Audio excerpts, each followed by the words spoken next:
I don't have much more to add to what's been said other than to congratulate and thank Senator Toomey for taking leadership on this issue. And, you know, this whole debate about spending and the debt is a great opportunity to stop for a moment and remind ourselves of what an amazing story our country is, how unlikely it really is in the history of the world that people could govern themselves and provide for ourselves the political liberties we now have, and also the economic empowerment that Americans have enjoyed.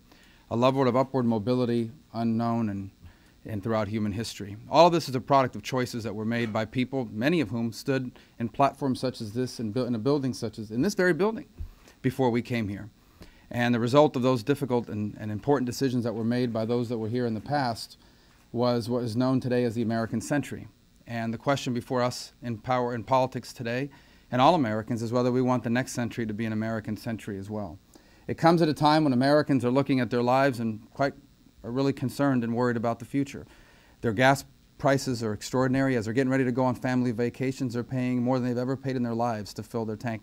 So sometimes they're not filling their tank. They're filling a quarter tank. I saw people this week putting $5 and $3 and $8 in their gas tank because of how difficult it is to do it these days.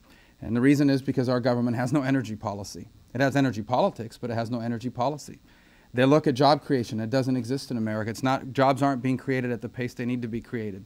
And the reason is that America's government gets in the way of the people that create jobs. And they look at the future of our government and of our spending, and they realize that you cannot continue to spend money you do not have. You cannot continue to spend at $1.6 trillion a year more than what you have and hope to achieve another American century. And that's what this budget's about. Now, I've only been here 5 months. We've been here 5 months.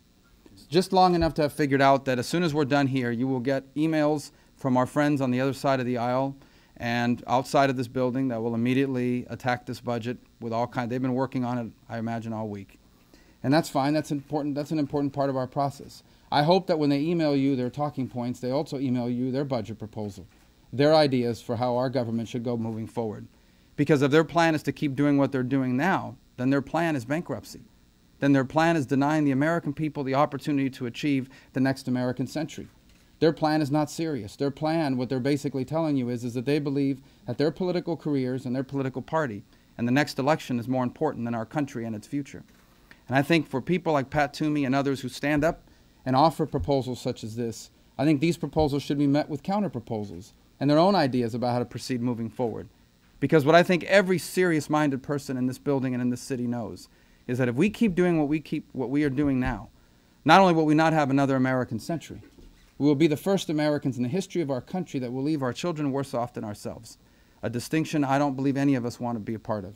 So the time to begin to act on these issues is now, and I'm proud to be associated with measures such as this, and I hope we'll meet with success because a lot is riding on it.